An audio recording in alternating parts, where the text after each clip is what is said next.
Hi friends, welcome back to our YouTube channel. Today we have to discuss about parallel processing in computer architecture course, computer organization course, computer organization and architecture course. It is one of the important concept in these courses. First of all, what is the need of parallel processing? For knowing the need of parallel processing, first of all, we have to know about what is sequential processing. Before 1980s, we have to use a computer called conventional computer or a traditional computer. In conventional or traditional computer, instructions are executed in a sequential manner. Suppose we are taking one program. In that program, there are 5 instructions are there. We have to start the execution of the first instruction. If its execution is completed, then we can go for the execution of the second instruction. If its execution is completed, then we have to start the execution of the third instruction. If its execution is completed, we have to start the execution of the fourth instruction. If its execution is completed, then we have to start the execution of the fifth instruction. If its execution is completed, we can say that all the instructions of a program has been successfully executed. In sequential processing, one instruction execution is completed. After that, we have to start the execution of the second instruction. So because of that reason, the execution time of the program can be increased. Hence, we can say that whenever the execution time of the program is increased, the performance of the system can be degraded. So, what is the reason for decreasing the performance of a system? Here, more than one instruction cannot be executed at the same time. Because of that reason, so execution time can be increased. Hence, the performance of the system can be degraded. Then, how to improve the performance of a conventional computer or a traditional computer? How to overcome the disadvantage of conventional computer or a traditional computer? To overcome the disadvantage that is occurred in conventional computer or a traditional computer, we have to use a parallel computer. In that parallel computer, we have to use parallel processing technique. What is parallel processing technique? Parallel processing is a technique that is used to provide simultaneous data processing tasks for the purpose of increasing the computational speed of a computer system. That means we have to improve the computational speed of a computer system. Whenever we are improving the computational speed of a computer system, the execution time of the program can be reduced. Whenever the execution time of the program can be reduced, we are improving the performance of a computer system. So, by using parallel processing technique, we are executing the instructions in a concurrent fashion or overlapped fashion. So concurrent or overlapped fashion is nothing but more than one instruction can be executed at the same time. Whenever more than one instruction can be executed at the same time, the execution time of the program can be reduced. Whenever the execution time of the program is reduced, then the performance of the system or a computer can be increased. Okay. To implement the parallel processing technique, one of the factor is we have to use more than one ALU. Okay, more than one ALU can be used. Each and every ALU can perform one instruction execution. Okay, so there are 5 ALUs are there. Then 5 instructions can be assigned to 5 ALUs. Then 5 instructions are executed at the same time. Then execution time can be reduced and the performance of the system can be also increased. But we are providing 5 ALUs for executing 5 instructions. Because of that reason, the hardware cost of the system is also increased. Whenever the traditional developments have been day by day increases, whenever traditional developments have been increased day by day, the hardware cost is also reduced. Okay, whenever the hardware cost is also reduced, then parallel processing technique can be implemented in a economical feasible way. Okay, so now one way of implementing parallel processing technique is whatever the ALU we have to use to execute the instruction, that can be called as execution unit or a ALU. That execution unit or a ALU can be divided into multiple functional units. That means one ALU can be divided into 8 multiple functional units. Each and every multiple functional unit can perform its own operation. Whatever the operation that can be done, that can be given through the control unit. Okay, so these are the 8 functional units. These 8 functional units perform 8 operations. Each functional unit can be independent of another functional unit. Okay, all these functional units are independent of each other. One functional unit cannot be dependent on other functional unit. Okay, one functional unit can perform one operation, the other functional unit can perform another operation. Okay, so because of that reason, we can say that these 8 functional units are independent of each other.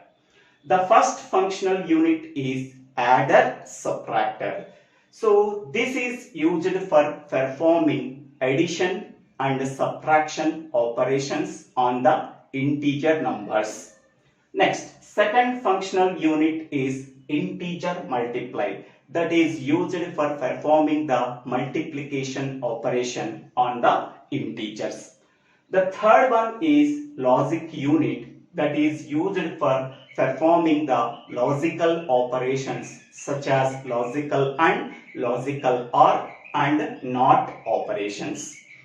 Fourth one is shift unit, that is used for performing logical shift, arithmetic shift and circular shift. By using that shifting operations, we have to shift the information that is stored in a register either to the left or to the right, one bit at a time.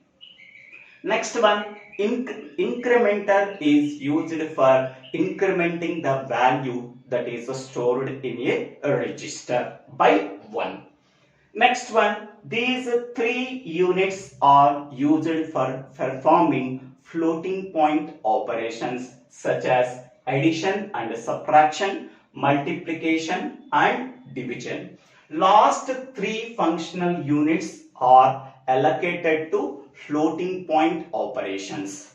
Floating point addition, floating point subtraction, floating point multiplication and floating point division. These are the 8 functional units. One ALU or one execution unit can be divided into 8 functional units. Each and every functional unit can perform its operation that is specified by the instruction whenever the control unit given a control signal. Okay. Next one. Here the processor register. The processor register is used for storing the operand data. Here, to perform the operation in a particular functional unit, we require operand data. That operands are stored in processor register. Okay. Once the operation that is specified in the instruction that can be executed in this functional unit by taking the operand data from the processor register, we have to perform the operation. Once the operation is completed, so whatever the result we are getting, that result can be passed to again to the processor registers. From the processor register, we are storing the result into the memory. Okay, here the processor register can be used for 2 purposes. First purpose is to store the operands. Okay, operands are required for performing the operation. Once the operation is successfully completed in a particular functional unit, whatever the result we are getting, that result can be again transferred to the processor registers. From that processor registers, the result can be transferred to the memory. Okay. Next one, the instructions are also stored in the memory. That instructions first send it to the processor register. From that onwards, we are sending to a particular functional unit whatever the operation that we have to specified in the instruction. Based on that instruction, that can be assigned to a particular functional unit. Based on the operation, we are providing the operand data from the processor register to a particular functional unit. After performing the operation in the functional unit, whatever the result we are getting, that result can be stored in the processor registers. From that processor registers, we have to store in the memory. So here memory is used for storing the instructions and data. So instructions is nothing but program, data is nothing but operand data.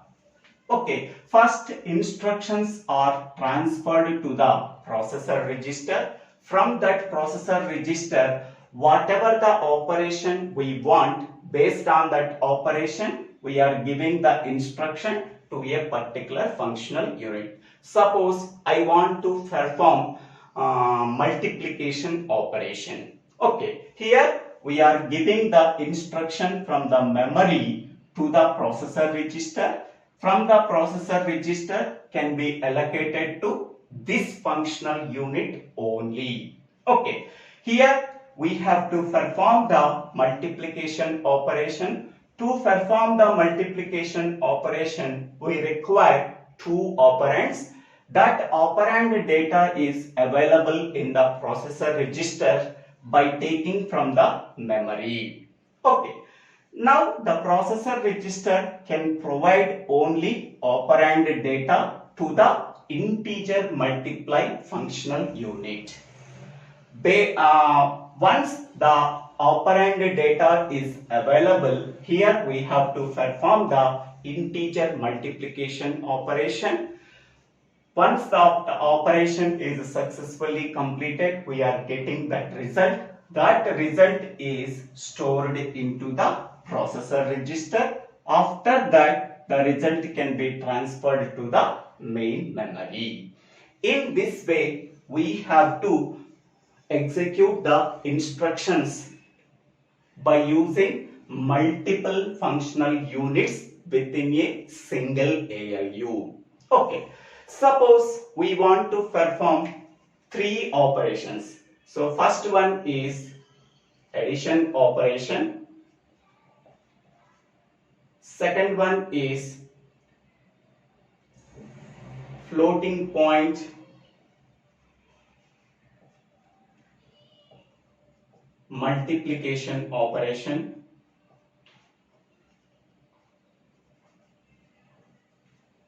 The third operation is increment operation. Suppose we want to perform these three operations. Okay, first, that program, whatever the program that we want to execute, that program consists of three operations: addition, floating point multiplication, and increment.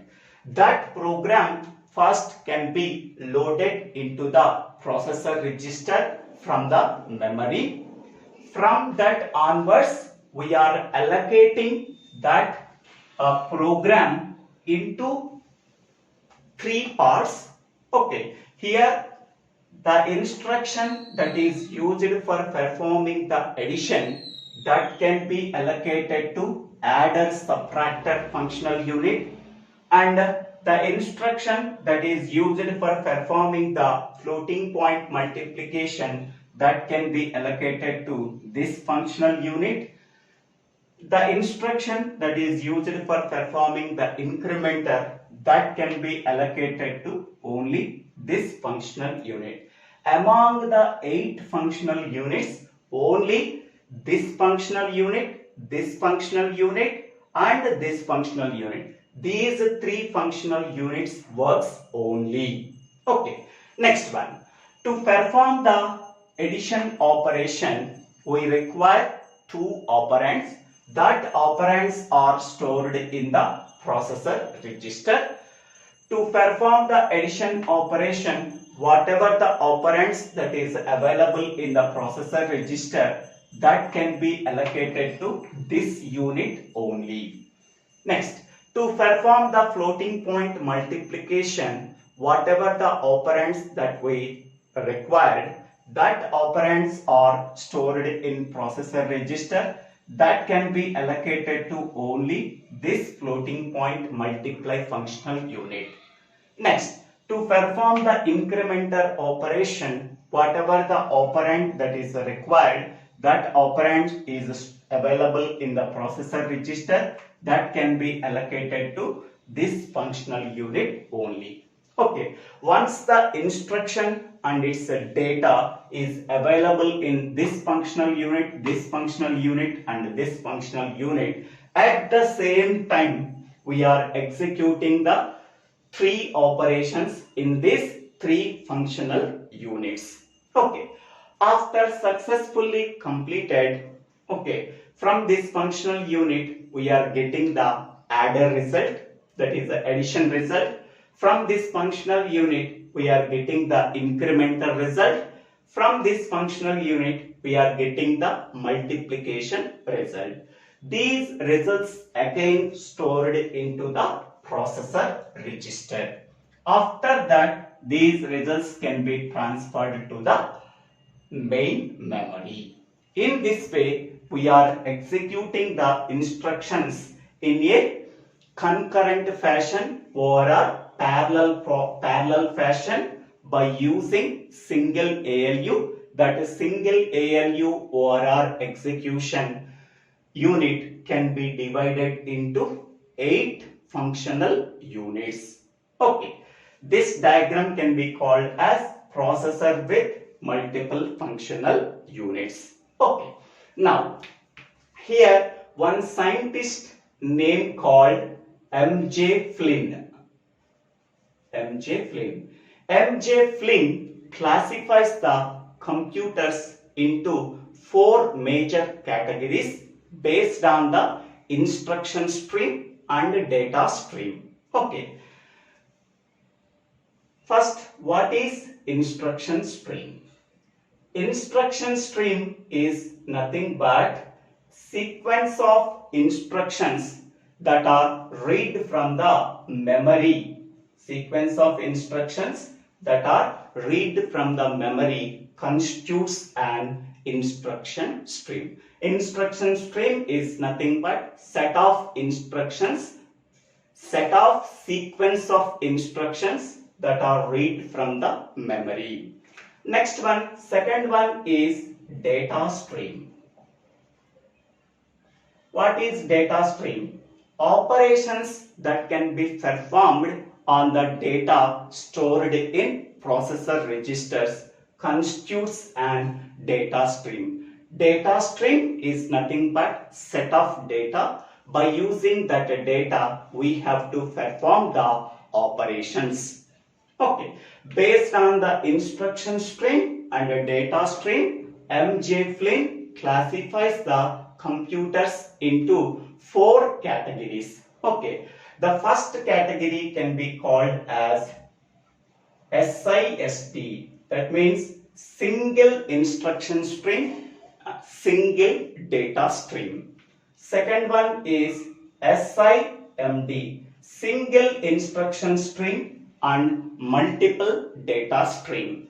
Next, third one is MISD, multiple instruction stream and a single data stream. And fourth one is MIMD, multiple instruction stream and multiple data stream. Okay, here in this case only we have to use single instruction and we have to use single data. This is called as SISD computer can be called as traditional computer or conventional computer. In this computer, we are executing the instructions in a sequential manner. Next, second one is SIMD, single instruction stream and multiple data stream. That means same instruction can be executed on multiple data. That means we are executing the addition operation can be performed on multiple types of data. Addition can be performed on integer data. Addition can be performed on floating point data. Addition can be performed on complex data. So in this way, single instruction can be executed on multiple data. That is called as SIMD computer. So this computer is used in array processors.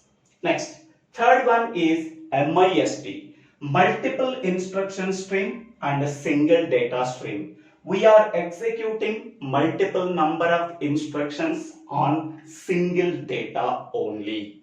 That is called as MISD computer. Theoretically, it is okay, but practically, it is not implemented. This computer is not implemented in practically, but theoretically, it is okay. Fourth one is MIMD, multiple instruction stream, multiple data stream. Multiple number of instructions are executed on multiple by using multiple data. Okay, most of the computers nowadays we are using that comes under MIMD only, multiple instruction stream and a multiple data stream. Nowadays we are using multi-processing system and a multi-computer systems. These computers comes under MIMD category. Okay, it is not practically implemented It is used in array processor. It is used in conventional computer. Nowadays, we are using MIMD computer. So, the clear description of SISD, SIMD, MISD and MIMD can be discussed in the next video. Okay. In the next video, we have to discuss about each and every computer that is developed by MJ Flynn. Okay, so this is the introduction about parallel processing. Okay, what is the main goal of parallel processing? In parallel processing, instructions are executed in a concurrent fashion or a overlapped fashion or a simultaneous data processing fashion. Okay, because of that reason, the execution time of the program can be reduced when all the instructions in the program can be executed at the same time, so that throughput of the system can be increased. That means number of programs that can be executed in 1 unit of time. Because of that reason, the performance of a system can be increased and the computational speed of a system is also increased. Okay, so this is the main advantage of parallel processing. I hope all of you understanding this video. If you really understanding this video, please click on the like button and share this video to your friends and classmates. If you really like this video, please subscribe my YouTube channel. So Divvela Srinivasa Rao. After subscribing my YouTube channel, click on the bell icon to get the future updates in my YouTube channel. If you have any doubts, please put your doubts in the comment section. I will try to clarify your doubts. After subscribing my YouTube channel, click on the bell icon to get the future updates in my YouTube channel. For better understanding of computer architecture or our computer organization course, go to this channel, go to the playlist called Computer Organization or our Computer Architecture. The links are already provided in the description box. Go to that playlist. Thank you one and all for watching this video.